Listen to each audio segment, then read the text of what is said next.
Welcome back everyone, welcome to civil services study. यह है test number 455 UPSC civil services prelims के लिए। Focus करेंगे इंडियन पॉलिटी के प्रश्नों पर, वहीं से जहां से छोड़ा था। तो चलिए स्टार्ट करते हैं।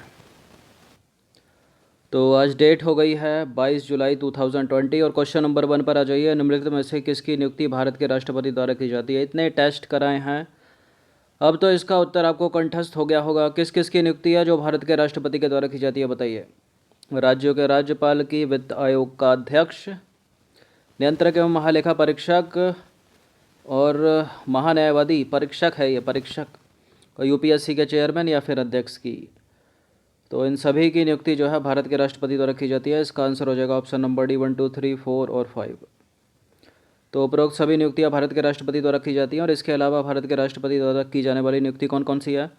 अनुसूचित क्षेत्रों के प्रशासन पर प्रतिवेदन के लिए आयोग, और अनुसूचित जातियों और जनजातियों के लिए विशेष अधिकारी की नियुक्ति भी भारत के राष्ट्रपति द्वारा की जाती है। मुख्य निर्वाचन आयुक्त और निर्वाचन आयोग के अन्य सदस्यों की नियुक्ति भी भारत के राष्ट्रपति के द्वारा ही की जाती है। और प्रधानमंत्री की नियुक्ति भी राष्ट्रपति के द्वारा की जाती है, और केंद्र के जो मंत्रीगण हैं उनकी नियुक्ति भी राष्ट्रपति के द्वारा की जाती है। क्वेश्चन नंबर 2 पर आ जाइए। निम्नलिखित कथनों पर विचार करना। 3 स्टेटमेंट है यहाँ पर, बताना कि इनमें से कौन सा करेक्ट है। तीव्र गति से चलेंगे थोड़ा। पहला स्टेटमेंट को पढ़िए। संघ राज्य क्षेत्रों यानी केंद्र शासित प्रदेशों का प्रशासन राष्ट्रपति के नाम से चलाया जाता है। राष्ट्रपति संघ राज्य क्षेत्रों के लिए विनियम बना सकता है, और राष्ट्रपति के पास अंडमान निकोबार, लक्षद्वीप, दादर नगर हवेली हवेली और दमन द्वीप के संबंध में संसद द्वारा बनाई गई किसी भी विधि मतलब कानून को समाप्त करने की या संशोधन करने की अंतिम शक्ति है। बिल्कुल है, ये तीनों के तीनों स्टेटमेंट करेक्ट हैं। इसका आंसर क्या हो जाएगा? Option number D. तो देखिए, संविधान के अनुच्छेद 240 में लिखा है कि संघ राज्य क्षेत्रों का प्रशासन राष्ट्रपति के नाम से चलाया जाएगा, और राष्ट्रपति निम्नलिखित संघ राज्य क्षेत्रों के लिए विनियम बना सकते हैं: अंडमान निकोबार, लक्षद्वीप, दादर नगर हवेली और दमन द्वीप। देखिए, इन सब के संबंध में राष्ट्रपति के पास जो है वो अंतिम शक्ति है, और राष्ट्रपति संसद द्वारा बनाई गई विधि को समाप्त या संशोधन कर सकते हैं। अनुच्छेद 339 को देख लीजिए। अनुच्छेद 339 ये कहता है कि राष्ट्रपति संविधान के प्रारंभ से 10 वर्ष की समाप्ति पर अनुसूचित क्षेत्रों के प्रशासन एवं अनुसूचित जनजातियों के लिए यानी एसटी समुदाय के लिए उनके कल्याण पर प्रतिवेदन के लिए एक आयोग नियुक्त कर सकता है। और अनुच्छेद 342 ये कहता है कि प्रत्येक राज्य व केंद्र शासित प्रदेशों में अनुसूचित जनजातियों की सूची बनाने व अधिसूचित करने की उनको अधिसूचित करने की शक्ति जो है वो राष्ट्रपति में निहित है, राष्ट्रपति के पास है। यानी किसी भी क्षेत्र को अनुसूचित क्षेत्र कौन घोषित कर सकता है? भारत का राष्ट्रपति। ये पूछा है प्रश्न आपसे थंबनेल में। क्वेश्चन नंबर 3 पर आ जाइए।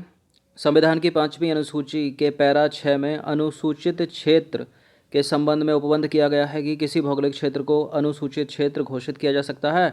यह संवैधानिक अधिकार किसको प्राप्त है, बताइए। संसद को, संबंधित राज्य के राज्यपाल को, संबंधित राज्य के मुख्यमंत्री को या फिर राष्ट्रपति को?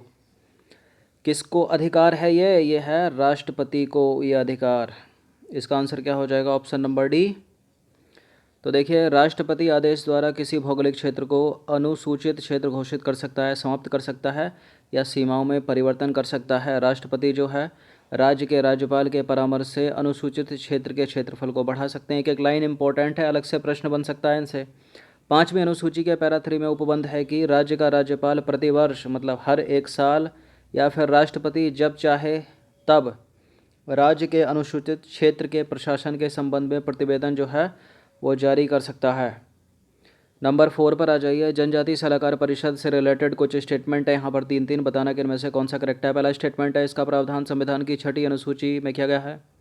इसकी स्थापना राष्ट्रपति के आदेश पर की जाती है और ऐसे राज्यों में की जाती है जहाँ अनुसूचित जनजातियाँ हैं किंतु अनुसूचित क्षेत्र नहीं। करेक्ट है तीसरा वाला स्टेटमेंट, दूसरा वाला भी करेक्ट है। इसका प्रावधान संविधान की 6ठी अनुसूची में नहीं बल्कि 5वीं अनुसूची में है, 5वीं अनुसूची में। पहले को एलिमिनेट करो तो जरा क्या उत्तर निकलता है? बिल्कुल निकलता है, 2 और 3 करेक्ट है। तो कथन 1 सही नहीं है। संविधान की 5वीं अनुसूची में न कि 6ठी अनुसूची में उपबंध है कि ऐसे राज्य जिसमें अनुसूचित जनजातियां हैं किंतु अनुसूचित क्षेत्र नहीं है, राष्ट्रपति ऐसा आदेश दे तो जनजातीय सलाहकार परिषद की जो है स्थापना वहाँ पर की जाएगी। क्वेश्चन नंबर 5 पर आ जाइए। निम्नलिखित कथनों पर विचार करना। 4 स्टेटमेंट है यहाँ पर, बताने के इनमें से कौन सा करेक्ट है, पढ़िए इनको। पहला स्टेटमेंट है, राष्ट्रपति नीलम संजीव रेड्डी भारत के निर्विरोध राष्ट्रपति निर्वाचित हुए थे। मतलब उनके अपोजिट में कोई भी खड़ा नहीं हुआ था। और राष्ट्रपति बीबी गिरी का संबंध ट्रेड यूनियन आंदोलन से रहा। राष्ट्रपति डॉक्टर राधाकृष्णन को दार्शनिक शासक के रूप में जाना जाता है। और भारत में किसी भी मुख्य न्यायाधीश ने कभी राष्ट्रपति के रूप में कार्य नहीं किया। इस पर हम चर्चा कर चुके हैं पहले, बिल्कुल किया है। एम हिदायतुल्लाह ने काम किया है, गलत है चौथा वाला स्टेटमेंट। पहला करेक्ट है, दूसरा करेक्ट है, तीसरा करेक्ट है। इसका आंसर क्या हो जाएगा? चौथे को एलिमिनेट करके इसका लगा दो 1 2 3। तो कथन 4 यहाँ पर सही नहीं है। भारत के मुख्य न्यायाधीश एम हिदायतुल्लाह 20 जुलाई से 24 अगस्त 1969 के दौरान भारत के कार्यवाहक राष्ट्रपति रहे। अब देखिए, वर्ष 1977 में नीलम संजीव रेड्डी को निर्विरोध भारत का राष्ट्रपति चुना गया। राष्ट्रपति बीबी गिरी 2 बार अखिल भारतीय ट्रेड यूनियन के अध्यक्ष रहे। और डॉक्टर सर्वपल्ली राधाकृष्णन को दार्शनिक राजा या दार्शनिक शासक के रूप में जाना जाता है। कौन थे ये? राष्ट्रपति थे।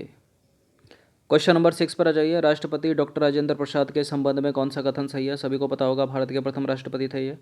तो ये भारत के प्रथम राष्ट्रपति थे, इसको तो ऐसे कर दो टिक। और वे दूसरी बार निर्वाचित होने वाले भारत के एकमात्र राष्ट्रपति थे। 2 बार बने थे क्या ये? करेक्ट है ये भी स्टेटमेंट। पहली बार 1950 में भारत के राष्ट्रपति बने थे ये। 50 में बने थे, 52 में? देखिए 50 में बने थे ये पहली बार। तो करेक्ट है तीनों के तीनों स्टेटमेंट। इसका आंसर हो जाएगा ऑप्शन नंबर डी। तो उपरोक्त सारे के सारे करेक्ट हैं। डॉक्टर राजेंद्र प्रसाद संविधान सभा के अध्यक्ष होने के नाते पहली बार 26 जनवरी 1950 को राष्ट्रपति बने, किंतु राष्ट्रपति के लिए प्रथम निर्वाचन कब हुआ? 1952 में। और दूसरी बार कब हुआ? 1957 में। डॉक्टर प्रसाद भारत के 2 बार राष्ट्रपति निर्वाचित हुए। क्वेश्चन नंबर 7 पर आ जाइए। निम्नलिखित कथनों पर विचार करना। 2 स्टेटमेंट है यहाँ पर, बताना कि इनमें से कौन सा करेक्ट है। पहला स्टेटमेंट है, श्रीमती प्रतिभा देवी सिंह पाटिल भारत की पहली महिला राष्ट्रपति बनी। व्यक्तिगत क्रम में रामनाथ कोविंद जो वर्तमान में राष्ट्रपति हैं 14वें राष्ट्रपति हैं। प्रतिभा पाटिल पहली राष्ट्रपति थी या दूसरी थी? इससे पहले कोई बनी थी क्या? इंदिरा गांधी? नहीं, वो तो प्रधानमंत्री थी। करेक्ट है फिलहाल ये दोनों के दोनों स्टेटमेंट। और 14वें है व्यक्तिगत क्रम में राष्ट्रपति रामनाथ कोविंद। वैसे देखा जाए तो 15वें है, तो सी है इसका आंसर। तो दोनों के दोनों करेक्ट हैं। श्रीमती प्रतिभा पाटिल भारत की पहली महिला राष्ट्रपति बनी। वह व्यक्तिगत क्रम के अनुसार 12वीं राष्ट्रपति थी। इसके बाद व्यक्तिगत क्रम में प्रणब मुखर्जी भारत के 13वें राष्ट्रपति और वर्तमान में रामनाथ कोविंद व्यक्तिगत क्रम में भारत के 14वें राष्ट्रपति हैं, जबकि कार्यकाल के द्वारा 15वें राष्ट्रपति हैं। इस तरह के सवाल यूपीएससी सिविल सेवा में तो पूछ नहीं जा सकते क्रम वाला, लेकिन आज स्टेट पीसीएस में पूछे जा सकते हैं। लेकिन फिर भी याद रखिएगा इनको। क्वेश्चन नंबर 8 पर आ जाइए। संसद के लिए राष्ट्रपति का अभिभाषण कौन तैयार करता है भाई? केंद्रीय मंत्रिमंडल, लोकसभा का स्पीकर, प्रधानमंत्री या स्वयं राष्ट्रपति? संसद के लिए राष्ट्रपति का अभिभाषण तैयार करता है केंद्र का मंत्रिमंडल, ऑप्शन नंबर ए। तो संसद के लिए राष्ट्रपति का अभिभाषण केंद्रीय मंत्रिमंडल तैयार करता है, क्योंकि कार्यपालिका की वास्तविक शक्ति केंद्रीय मंत्रिमंडल में निहित होती है। याद रखिएगा, एक एक प्रश्न मोस्ट इंपॉर्टेंट है यूपीएससी सिविल सेवा के लिए भी, और स्टेट पीसीएस, आप किसी भी स्टेट पीसीएस की तैयारी कर रहे हो, पॉलिटी में इससे बाहर नहीं जाएंगे प्रश्न। क्वेश्चन नंबर 9 पर आ जाइए। 3-4 स्टेटमेंट है एक बार फिर से, और बताना कि इनमें से कौन सा करेक्ट है। पहला स्टेटमेंट पढ़ते हैं। संविधान के अनुच्छेद 63 में भारत के लिए एक उपराष्ट्रपति के संबंध में उपबंध है, और संविधान के अनुच्छेद 89 में राज्यसभा के सभापति के संबंध में उपबंध है। उपराष्ट्रपति भारत का द्वितीय उच्चतम प्रतिष्ठित अधिकारी है। तो पहला कौन है? उपराष्ट्रपति पद से संबंधित कोई औपचारिक कार्य या दायित्व नहीं होता। देखिए, भारत के जो पहला प्रतिष्ठित अधिकारी है पता है कौन है? वो राष्ट्रपति होते हैं। और दूसरे कौन होते हैं? उपराष्ट्रपति होते हैं। बिल्कुल करेक्ट है, प्रधानमंत्री पद लगा देना। उपराष्ट्रपति पद से संबंधित कोई औपचारिक कार्य या दायित्व नहीं होता। बिल्कुल सही है, राष्ट्रपति से संबंधित होता है ना। बाकी व्यक्ति क्या करता है? सभापति के रूप में कार्य करता है राज्यसभा के।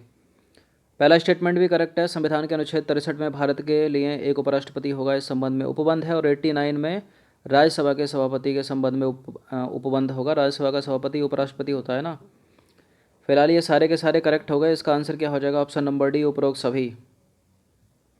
तो उपरोक्त सारे के सारे करेक्ट हैं। अनुच्छेद 63 में उपबंध है कि भारत का एक उपराष्ट्रपति होगा, और 89 में उपबंध है कि भारत का उपराष्ट्रपति राज्यसभा का पदेन सभापति होगा।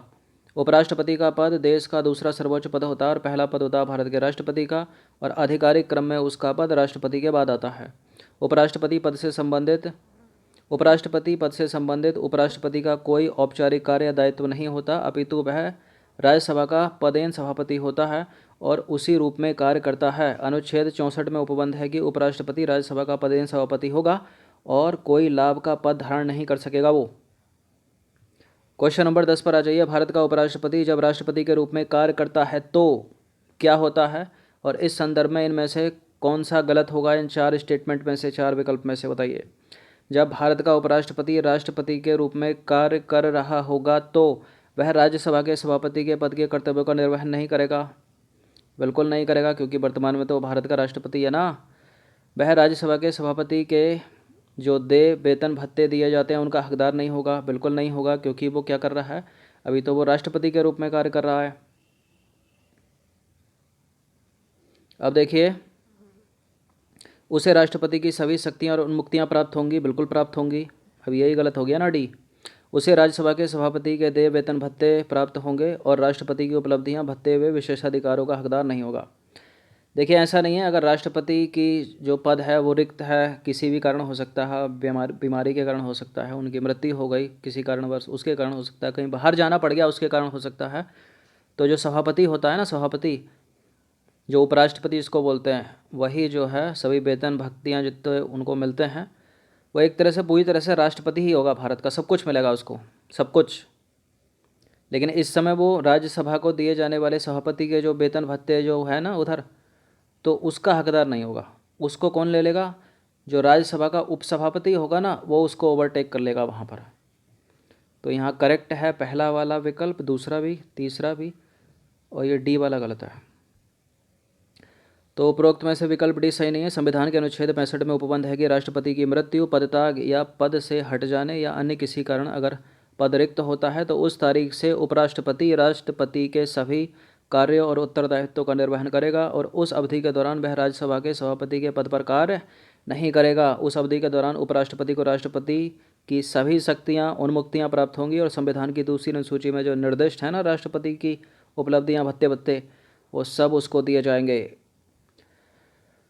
तो ये 10 प्रश्न थे इंडियन पॉलिटी के इम्पोर्टेंट, अच्छे से इसका रिवीजन कर लीजिएगा 1 से 2 बार। धन्यवाद।